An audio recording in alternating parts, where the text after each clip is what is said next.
الرحمن الرحیم۔ السلام علیکم۔ ابرار رشید آپ کی خدمت میں ایک مرتبہ پھر حاضر ہے اور آپ سے درخواست کہ اگر ابھی تک آپ نے اس چینل کو سبسکرائب نہیں کیا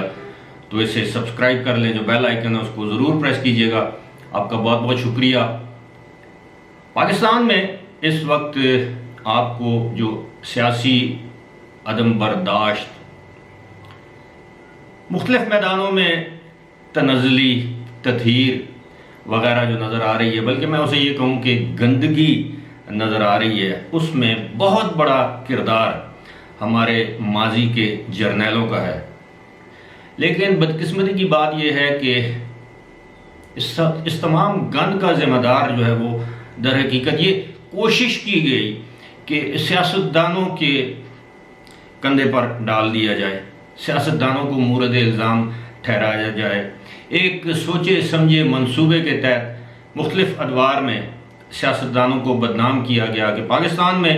شاید سب سے بدعنوان ترین، کرپٹ ترین اگر کوئی طبقہ ہے تو وہ سیاستدان ہے۔ حالانکہ من حیث القوم اس کی ذمہ داری ہم سب پر عائد ہوتی ہے، لیکن یہ گندگی شروع کہاں سے ہوئی، آغاز اس کا کہاں سے ہوا؟ اس کا آغاز ہوا مرحوم جنرل ایوب خان کے دور سے۔ زیادہ اس سے پیچھے نہیں جانا چاہیے، لیکن اگر آپ دیکھیں تو جنرل ضیاء الحق کے دور میں پاکستان میں جو مسائل آئے جو آج بھی پاکستان کو درپیش ہیں، مثال کے طور پر عمومی طور پر کہا جاتا ہے کہ افغانستان میں امریکہ کی حمایت پر اس کو جہاد کا درجہ دے کر ایک جنگ لڑی گئی، جس کے نتیجے میں پاکستان میں لاکھوں افغان مہاجرین آئے، ان کے ساتھ بے شمار سماجی برائیاں آئیں، کلاشنکوف کلچر جسے ہم کہتے ہیں، ہیروئن کلچر، سمگلنگ، اور یہی نہیں، جنرل ضیاء الحق کے حصے میں اور بھی بہت سی باتیں آتی ہیں۔ جنرل ضیاء الحق نے ملک میں فرقہ وارانہ جماعتیں بنائیں، سپاہ صحابہ، اس وقت سے انجمن سپاہ صحابہ کہا جاتا تھا، لسانی بنیادوں پر سیاسی جماعتیں بنائیں جس میں ایم کیو ایم شامل ہے۔ قوم کو تقسیم در تقسیم کرنے کی سازش کی گئی۔ اس کے بعد آپ آ جائیں جنرل پرویز مشرف کے دور میں لوٹا کریسی کو فروغ دیا گیا، پاکستان کے لوگ شہری امریکہ کے ہاتھوں بیچے گئے۔ پاکستان فرسٹ کا نعرہ لگانے والے جنرل پرویز مشرف نے پاکستان کو جس قدر نقصان پہنچایا وہ آپ سب کے سامنے ہے۔ اب ضروری نہیں کہ نقصان پاکستان کا یہ ہو کہ جی آپ پاکستان کا کوئی حصہ بکرے کر کے آپ نے کسی کو دے دیا، لیکن پاکستان کی جو سوشل فیبرک ہے اس کو جنرل پرویز مشرف نے بھی اپنے طور پر بے تحاشا نقصان پہنچایا۔ اس کے بعد آپ آ جائیں، دو تین جرنیل تھے، چلیں وہ آرمی چیف نہ صحیح، لیکن انہوں نے جو گندگی کی اس ملک میں، اس ملک کے ساتھ جو کھلواڑ کیا، ابھی حال ہی میں آپ نے سنا ہوگا کہ سابق D G I S I general Zaheer ul Islam نے ایک تقریب، سیاسی تقریب جو ان کے گھر پہ تھی،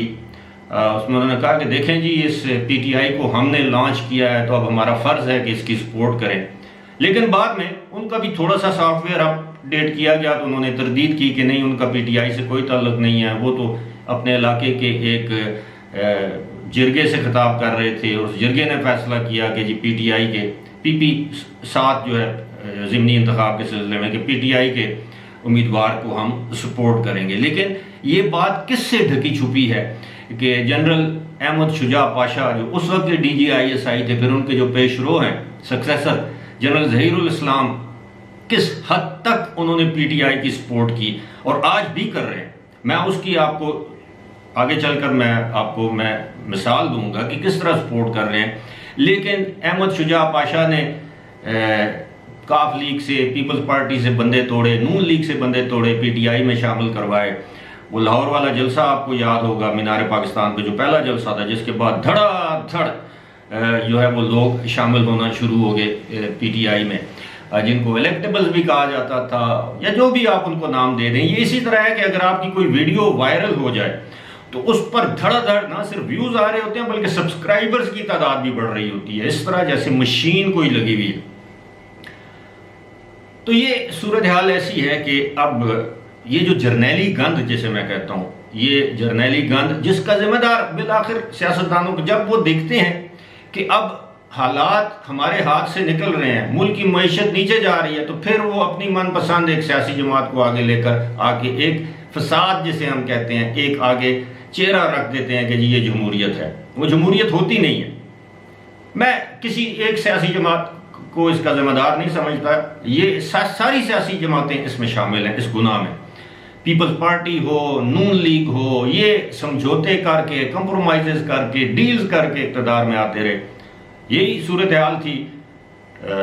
پی ٹی آئی کی۔ پی ٹی آئی کو 2010 سے اس کو دوبارہ اس میں جان ڈالی گئی، حالانکہ پی ٹی آئی کا قیام تو شاید 1994 میں عمل میں آیا تھا، لیکن جو بھی تھا وہ اس کے بعد پی ٹی آئی کے ایک مردہ گھوڑے میں جان ڈالی گئی، ایک نیا پروجیکٹ لانچ کیا گیا۔ اور اب تو کچھ لوگ یہ بھی کہتے ہیں کہ جی پاکستان میں ایک پروجیکٹ تھا نیوکلیئر، اس کے بعد سب سے بڑا پروجیکٹ اگر پاکستان آرمی کی طرف سے لانچ کیا گیا تھا تو وہ عمران خان تھا، جسے بنیادی طور پر 10 سال کے لیے لایا گیا تھا، لیکن عمران خان ایک فرینکنسٹائن مانسٹر ثابت ہوئے، یعنی خونی بلا ثابت ہوئے ان لوگوں کے لیے جنہوں نے ان کو بنایا تھا۔ اب یہ جو تمام باتیں آپ کے سامنے جو شیئر کرنے کا مقصد یہ ہے کہ یہ جو جرنیلی گن تھا، اب اس جرنیلی گن کو ایک جرنیل نے ہی یا مختلف جرنیلوں نے صاف کرنے کا تہیہ کر رکھا ہے، لیکن یہ بات ہمیں ہضم نہیں ہو رہی۔ وہ اس لیے کہ وہ لوگ جن کو یہ آس امید دلا کے اقتدار میں لایا گیا تھا اور کہا گیا تھا کہ جناب اب آپ ہمارے گھوڑے ہیں، آپ کو ہم ہر ریس جتوائیں گے، آپ نے ہر ڈربی جیتنی ہے، آپ نے ہر ریس جیتنی ہے، ہم آپ کے اوپر بیٹ کریں گے، آگے میدان کھلا ہے۔ اب دوسرے گھوڑوں کے آپ نے پاؤں باندھ دیے، ٹانگیں باندھ دی، دم کاٹ دی، زخمی کر دیا، تو بالآخر کیا ہوا؟ وہ گھوڑا جو ہے وہ بدمست ہو گیا، وہ آپ کے قابو سے باہر ہو گیا، اور پھر آپ کو اس گھوڑے کو لگام ڈالنا اب مشکل نظر آ رہا ہے۔ لیکن یہ جو جرنیلی گن ڈالا گیا تھا گزشتہ 74 سالوں میں، یہ جتنے بھی سال گزر چکے ہیں جرنیلی گن کے، اب اس کو صاف کرنے کا تہیہ کیا گیا ہے ایک ادارے کی جانب سے۔ ادارے کا نام ہے پاکستان آرمی۔ اور جب ادارہ کوئی فیصلہ کر لیتا ہے تو وہ ضروری نہیں کہ دیکھیں اس طرح ہوتا ہے کہ اگر آپ کے کور کمانڈرز، فارمیشن کمانڈرز میں فیصلہ ہو جائے، اس میں 4-5 کور کمانڈرز اس کی مخالفت بھی کر سکتے ہیں، لیکن ایک مرتبہ جب ادارہ بطور ادارہ ایک فیصلہ کر لے تو تمام، یہ آرمی کا ڈسپلن اس چیز کا تقاضا کرتا ہے کہ تمام جو باقی جو جنرلز ہیں، فارمیشن کمانڈرز ہیں، کور کمانڈرز ہیں، رینک اینڈ فائل ہیں، وہ اس پر آمین کہتے ہیں۔ تو اب اگر ادارے نے ایک فیصلہ کر لیا ہے کہ جناب یہ گند ہم نے صاف کرنا ہے، خود کو بقول ان کے سیاسی گندگی سے دور رکھنا ہے۔ اب یہ سیاست میں گند پھیلانے والے، جس طرح میں نے کہا ہے کہ یہ جرنیل خود تھے، اب اس کا جس طرح جنرل ظہیر الاسلام ہے، یہ جو سابق ڈی جی آئی ایس آئی تھے، آپ دیکھیں اگر جس طرح کی سٹیٹمنٹس 2-4 فوجی افسران نے دی ہیں، ریٹائرڈ فوجی افسران نے، ان کی پینشن ضبط کر لی گئی، ان کے باقی جو پلاٹ وغیرہ دیے گئے وہ واپس لے لیے گئے، ان کی تمام مراد واپس لے لی گئی۔ اگر اسی طرح کی صورتحال 2-4 ریٹائرڈ جرنیلوں کے ساتھ ہو جائے، جو کہ آج بھی آرمی چیف کے خلاف پریس کانفرنسز کر رہے ہیں، جلسے کر رہے ہیں، جلوس کر رہے ہیں، نعرے لگا رہے ہیں، ٹویٹس کر رہے ہیں، ٹرینڈز چلا رہے ہیں۔ اچھا، ٹرینڈز کے حوالے سے بھی ایک بات کروں گا، ایک انتہائی خوفناک ٹرینڈ سامنے آیا ہے۔ خیر، یہ اگر ان میں سے 3 مثال بنانے کے لیے، صرف مثال بنانے کے لیے 2-4 جرنیلوں کے خلاف انکوائری کر کے ان کی پینشن روک دی جائے، ان سے مراد واپس لی جائیں، تو آپ یقین کیجئے وہ جسے کہتے ہیں نا معاورتاً، ان کی ماں مر جائے گی۔ یہ تو سارے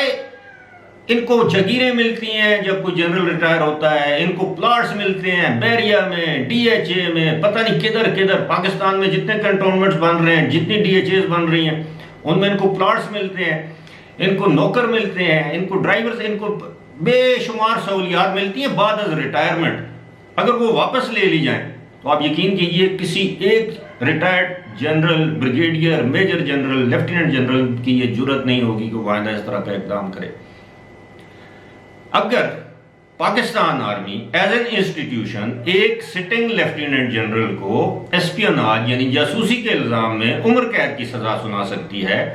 اگر پاکستان آرمی ایک سرونگ بریگیڈیئر کو جو بریگیڈیئر راجہ رضوان کو پھانسی کی سزا سنا سکتی ہے، اگر پاکستان آرمی، اگر آپ کو یاد ہو ایک اور جنرل ظہیر الاسلام عباسی تھے میجر جنرل، ان کو بغاوت کے الزام میں عمر قید کی سزا سنا سکتی ہے، تو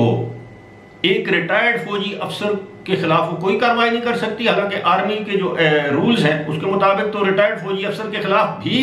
کورٹ مارشل کیا جا سکتا ہے، جو جیک برانچ ہے جسے جج ایڈوکیٹ جنرل برانچ کہتے ہیں، جو کہ جی ایچ کیو میں ہے، اس کا تو کام ہی ہے۔ اب آہستہ آہستہ سمجھ آ رہی ہے کہ آرمی نے بطور ادارہ یہ فیصلہ کر لیا ہے کہ وہ سیاستدان جو اس ملک کی سلامتی، یکجہتی، بقا، معیشت، معاشرت اور سماج کے لیے خطرہ ہیں، ان کی سپورٹ نہیں کی جائے گی۔ ان کی مخالفت کی جائے یا نہ کی جائے، ان کی سپورٹ نہیں کی جائے گی۔ لیکن اس بات کو ہمارے کچھ نادان سیاستدان سمجھنے سے قاصر ہیں، لیکن پھر بھی یہ لائکس اینڈ ڈس لائکس کہ یہ میرا بندہ ہے، وہ میرا بندہ ہے، یہ پارٹی ٹھیک ہے، وہ پارٹی ٹھیک ہے، میں سمجھتا ہوں، ذاتی طور پر سمجھتا ہوں کہ پاکستان میں ایک بھی سیاسی رہنما ایسا نہیں ہے جو پاکستان کے مخالف ہو، لیکن یہی سیاستدان ہے، یہ ایک دوسرے کو غدار، ڈاکو، چور کہتے ہیں، اور بالآخر قوم میں یہ ایک تصور پیدا ہو جاتا ہے کہ یہ تو طبقہ ہے ہی ایسا۔ حالانکہ اگر آپ دیکھیں اس ملک کے ساتھ جرنیلوں کے ساتھ along with جنرلز، یہ جو ججز ہیں انہوں نے کیا کچھ نہیں کیا۔ ضروری تو نہیں کوئی کرپشن یہی ہے کہ آپ کسی سے پیسے لے لیں، intellectual corruption, judicial corruption, chief justice یہاں پہ رہے ہیں، چیف جسٹسز جیسے آپ کہہ رہے ہیں، ایک سے زیادہ جنہوں نے اس ملک کا بیڑا غرق کیا ہے، جنہوں نے ایک آمر کو آئین میں ترمیم کرنے کی اجازت دی، حالانکہ وہ خود سپریم کورٹ آف پاکستان آئین میں ترمیم نہیں کر سکتی، لیکن اسی طرح کے متنازع فیصلے دے کر پاکستان کو جس قدر نقصان عدلیہ نے، جو ہمارے فارمر جنرلز ہیں انہوں نے دیا ہے، خدا کی قسم سارے سیاستدانوں نے مل کر اتنا نقصان نہیں کیا، ساری بیوروکریسی نے مل کر اتنا نقصان نہیں کیا ہوگا جتنا ان دو اداروں کے سابق سربراہوں نے کیا ہے۔ امید ہے سینیٹی ول پریویل، جو موجودہ جو آرمی چیف ہیں یا آرمی کا جو موجودہ ڈیسیجن ہے، اس کو پبلک کی سپورٹ ہونی چاہیے، بجائے اس کے کہ ٹرینڈ چلائے جائیں۔ آپ ٹرینڈز کی میں بات کر رہا تھا، وہ ایک سلمان احمد نامی ایک وہ لمبے بالوں والا ایک سنگر ہے، گٹارسٹ ہے، کیا وہ عمران خان کا جوانی کا دوست ہے، اس نے ایسے واقعات ٹرینڈ چلائے ہیں، بلکہ ابھی بھی آخری اس کا جو ٹویٹ ہے وہ شاید 22 یا 23 جون کو آیا تھا، وہ ایسے ٹویٹس ہیں کہ انسان سکرین پر کسی کو دکھانے کے قابل نہیں ہے، اور اس کے جس کمیونٹی سے اس کا تعلق ہے، پھر بات وہی مذہبی بات آ جائے گی، وہ ایک مخصوص کمیونٹی سے تعلق رکھتا ہے، امریکہ میں وہ رہائش پذیر ہے، کبھی کبھی پاکستان آتا ہے، عمران خان کے دائیں بائیں آپ کو نظر آتا ہوگا، امریکہ میں رہ کے وہ پاکستان کی فوج، پاکستان کے فوج کے سربراہ کے خلاف باتیں کر رہا ہے، اور پاکستان کی فوج کے اندر سے افسران کو اکسانے کی بات کر رہا ہے۔ ایک ٹویٹ میں وہ لکھتا ہے کہ جناب کوئی مرد حر ہے آرمی کے اندر جو اٹھ کر جنرل باجوہ کا تختہ الٹ دے، خدا نخواستہ۔ یہ بغاوت ہے۔ تو کیا آرمی بطور انسٹیٹیوشن اس شخص کے خلاف بھی کوئی کارروائی کرے گی جو کہ پی ٹی آئی کا اب فوکل پرسن ہے، عمران خان کا آن کلچر؟ نہیں، پتہ نہیں۔ لیکن بات یہ ہے کہ جو گندگی جرنیلوں نے شروع کی تھی وہ وہی گندگی ایک جنرل یا مختلف جرنیل اب صاف کرنے کی کوشش کر رہے ہیں، اور ہم سب کو ان کا ساتھ دینا چاہیے۔ فی الحال اسی کے ساتھ مجھے دیجیے اجازت، خدا حافظ۔